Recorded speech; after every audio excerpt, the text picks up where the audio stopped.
Shabbos Nachamu. We're holding right before Shabbos Nachamu. Nachamu, Nachamu, Ami. The words that we long to hear throughout the whole Tkufa of the 3 weeks, those comforting words, Nachamu, Nachamu, Ami. And the question arises, why the double lashon? Why Nachamu, Nachamu? Some of the Forshim say it's to be mechazek the inyan. Nachamu, Nachamu, to give chizik to the inyan of the Nachamu. But the pasuk continues, Ki lachem aneis Hashem kiflayim b'chol chatoiseho. Because you received from Hashem kiflayim b'chol chatoiseho, a double punishment from all your averas. Why a double punishment? Why double Nachamu, Nachamu, and why double punishment? Kiflayim b'chol chatoiseho. Why would they receive a double punishment? The Rabbeinu Shalom's din is yosher, it's tzaddik, the din is righteous, it's pure. Why would there be a double punishment? So some of the Forshim say, kiflayim, it means double punishment. One is referring, the Radak says, to Churban Bayis Rishon, the second, Churban Bayis Sheni. The Ibn Ezra says, Kiflaim, double more than all the other nations, you receive double. Of course, it doesn't mean that you received greater punishment for an Avera than you deserved. It means, in total, you received more punishments than other nations. All Israel suffered more than the other nations. And the Targum Yonason has a different pshat that Rashi brings down, and that you drank the kais tanchumim from Hashem, so it's as if you had a double punishment. Perhaps we can offer a different interpretation. Why the double lashon Nachamu? Why kiflayim b'chol chataiseha? In this week's Parshas V'aschanan, the pasuk says, Ki soilid bonim v'nei vonim v'nei shatim ba'aretz v'ishchatim v'asisim pesel tmunas kol v'asisim arabinei Hashem lekech la'achisa. If Rachman al-Islan, you'll do the terrible averes avodah zorah, ha'idoisi v'achem ha'iyemes hashamayim v'es ha'aretz. There'll be witness, the Mashamayim v'aretz, the heavens and the earth will bear witness. Ki avoy toivedun maher me'al aretz asher atem oivim es hayardin shama l'rishto. Lo yisarichen yom eleki shami tishamein v'chas v'sholem. If they do those terrible averas, the Shamayim v'aretz will bear witness. They'll bear witness to the destruction, Rahman al-Itzlan. And yet we have, towards the end of Sefer Dvorim, again, Parshas Nitzavim, and Parshas Azino, the beginning, Ha'idoisi bachem es ha-shamayim ve'es ha'aretz. Again, the shamayim, the heavens and earth, are called upon to bear witness that if Klal Yisrael, Rahman al-Islan, does not keep the mitzvahs, that punishment will ensue. Why the repetition? We just learned in Medrash Eicha, and the Novi says, Ki loy mipi Hashem yetzeh harois v'atoiv. Not from Hashem comes the evil and the good. What does that mean, not from Hashem? Everything comes from Hashem. So one pshat is, and the pashup pshat is, it's beloshen bitmiyah. Is it not from Hashem that come the royas and the toiv? Whatever comes, the punishments, the rewards, the blessing, it all comes from Hashem. Is it not from Hashem? But the Ramban has a different pshat. Not from Hashem, meaning it's not from Hashem. The royas come as an automatic result of human action. If Bnei Adam do averas, an automatic result of human action is the royas, is the punishment. And an automatic result from doing mitzvahs is toif. They come on their own. It's as if it happens automatically. It's not from Hashem, so to speak. It's kivyochol. It's from us. It depends, it's contingent on what we do. It's in our hands if we do mitzvahs or we do Rahman al-Islan Averis. Now let's take this theme and try to dig a little deeper, a little deeper into the yesod, the amkos of this concept, that it comes from us. That this really comes from us. We say in Krishma that Vayayim Shemo Tishmo. If we listen to the mitzvahs of Hashem, then the rains will come. But if not, Chas v'Sholem, then Va'avadatem Mehera, then they'll be exiled. Zok the Ramchal, that the bracha in Krishma, on the Parshas of Krishma, of the giving of the rains, and the withholding of the rains, and the blessing in Eretz Yisrael, the blessings that Eretz Yisrael have. Those are blessings or punishments that come on their own, so to speak. Meaning it's woven into the very fabric of the teva, of the nature of Eretz Yisrael. Ba'ofen nigla, that when we keep the mitzvahs, when we do the mitzvahs, that the land will be blessed, and that there will be blessings in an overabundant way, in a very apparent way, in a nigladik way, and chas v'shalom, conversely, if we don't, the klolos. The brachas and the klolos for doing mitzvahs, or not doing mitzvahs, or achmas on averas, in Eretz Yisrael in particular, they're part of the fabric of Eretz Yisrael. It's part of the fabric of the land. The land itself will react to the conduct of Klal Yisrael. It's like a automatic, so to speak, chemical reaction. It will react to the conduct of Klal Yisrael, and according and commensurate with their maisim, the land will perform accordingly. It's part of Eretz Yisrael. It's part of the whole world, by extension. But in a knife and nigla, in a clear way, it's part of the fabric of the nature of teva of Eretz Yisrael. And we can understand with that the Maimer Chazal that says, Kol adar b'chutz la'aretz kimi she'ein lo yaloika, that if a person lives in chutz la'aretz as if he does not have a God. What does that mean? A person could be in chutz la'aretz and could be learning and davening a whole day. He can be in yeshiva and koilel. He could be learning in, could have learned in Balozhin. He could have been the biggest Talmud Chacham. What does it mean? Kimi she'ein lo yaloika. Meaning, in this respect, it's like he doesn't have a God, because when he lives in Eretz Yisrael, particularly at the time when Klal Yisrael was b'Yeshuvan, when there was a Beis HaMikdash, when there was Gilui Shechina, when the Shechina was present, someone would live in Eretz Yisrael. Someone would live in Eretz Yisrael, the land would react. You would see that they had a God. You'd see the Rebbeinu Shalom. You'd see the Rebbeinu Shalom in the conduct of the people and the reaction to the environment around them. It was apparent, it was clear to everyone that there was a loika in Eretz Yisrael, because everything that they did, the land reacted accordingly. So it was clear, someone who lived in Eretz Yisrael, yesh lo yaloika, but someone who lived in Chutz La'aretz, kimi, as if, kimi shein lo yaloika, because whatever he did, the environment did not react in a knife and nigla commensurate with his actions. So it was as if there was no aloika. And that's part of the Bria. And that's part of the Bria. Chazal say, the Gemara in Chulin, that when Klal Yisrael, when they came back from the Golus, then the land, they didn't have the Zik and the Zovis, they didn't have the terrible winds and tornadoes and destruction in the land. And the land itself was a marpe, gave a refuah.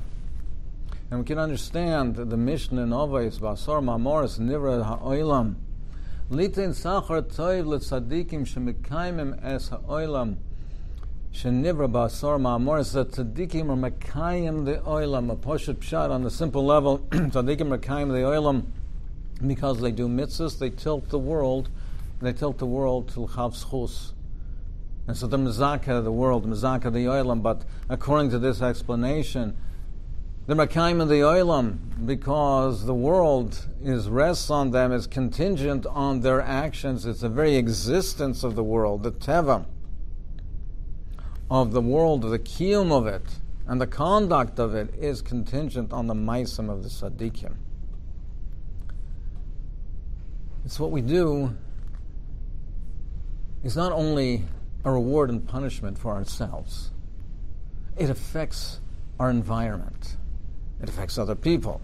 But it not only affects other people, it affects the very nature, the air we breathe, the land we live on, the rains, the winds, the skies. It affects the very nature, the bria, and according to the Nefesh HaChaim, he speaks at length that it affects all the oilomos, the different oilomos. There's a tikkun in all of the oilomos in Shamayim based on the maisim of tzaddikim. Our maisim affect not only us, not only our families, our neighbors and friends, not only communities and Klal Yisrael and all of mankind, but all of Teva.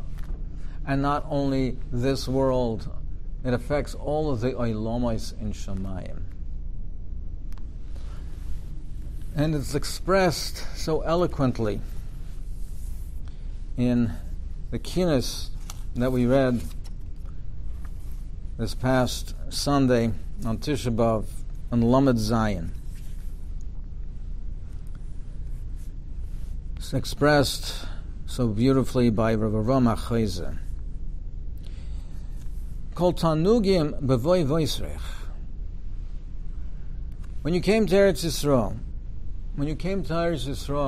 you had all of the tanugim, all of the most beautiful things, the delicacies and the luxuries, and even the bitter, unripe fruit was sweet and delicious.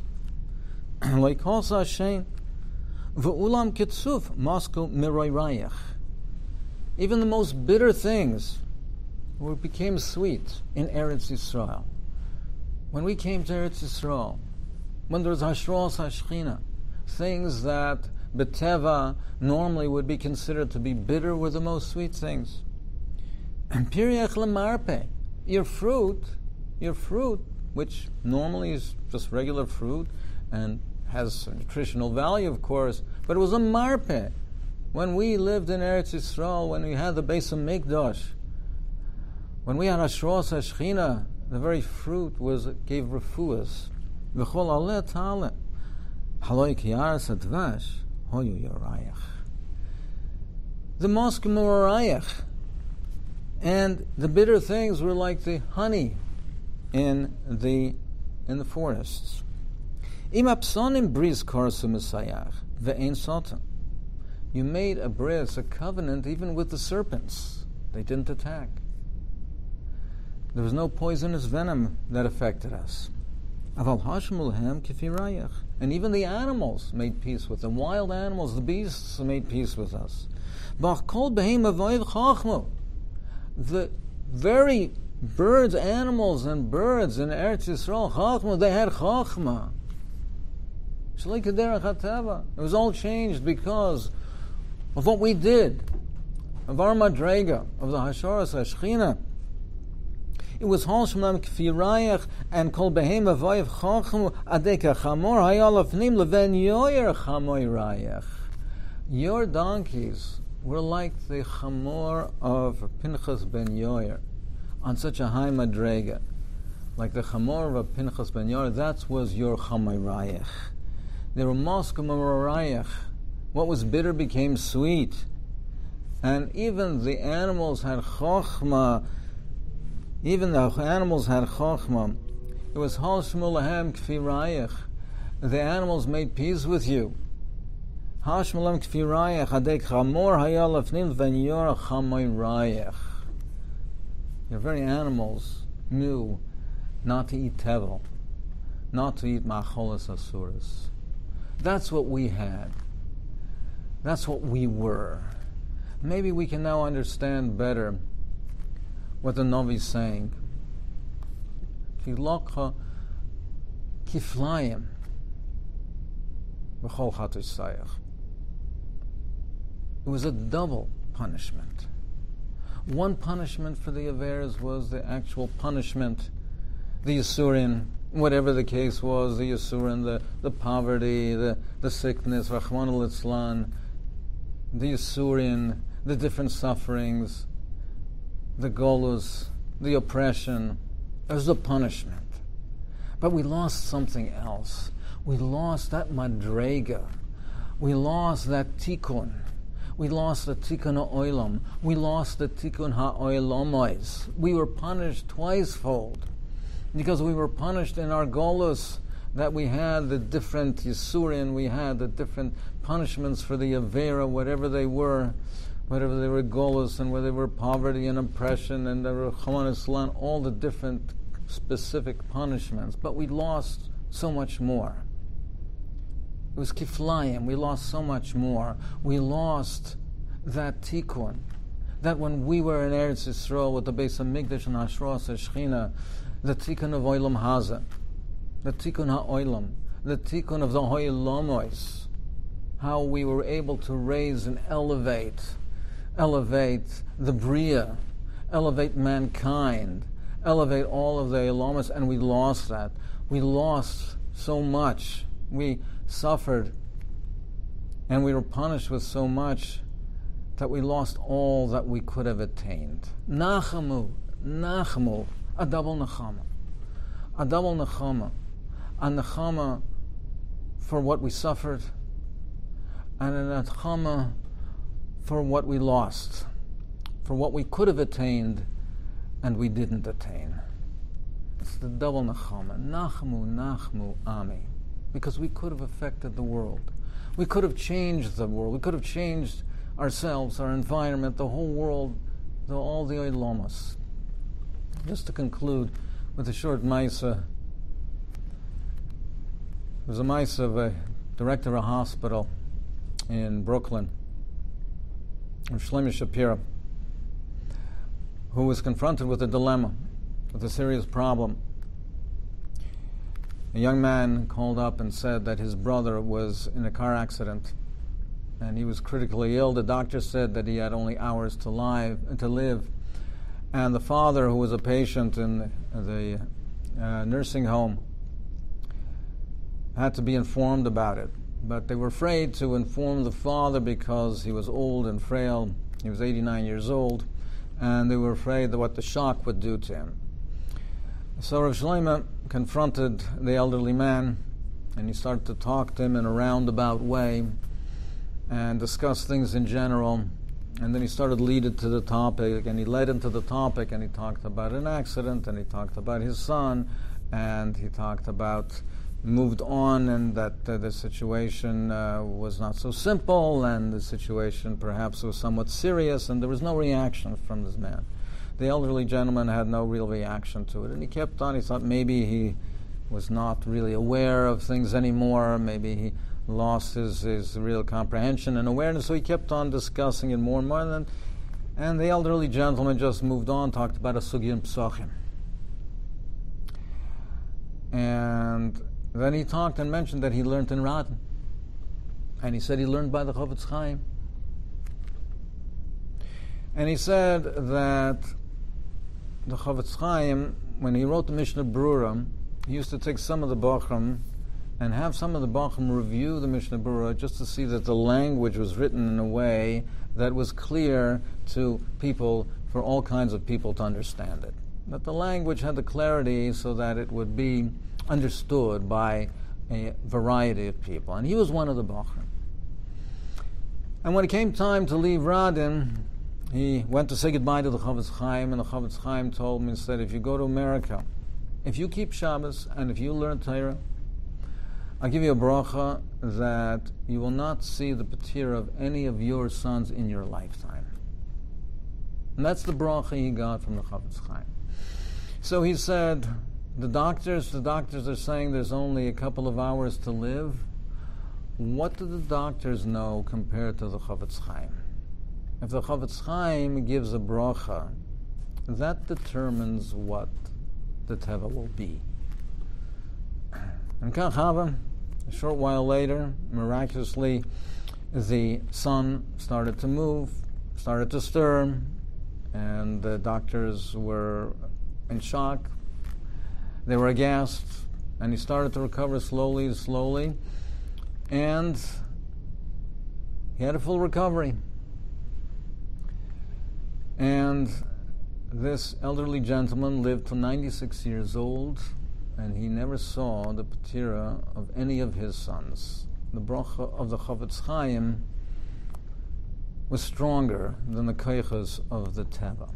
Nachamu, Nachamu, Ami. We should be zoicha for this double Nachama. For Nachama to see the end of suffering, the end of Yisurin, of Rahman al-Slan, of Chaylim, of Rahman al-Slan tragedies and hardships. Nachamu, and we should see the Nachama, that all that we lost, all that we could have created and that we didn't, will be zoicha. And will be zoicha to see the ultimate creation, B'vias Goel,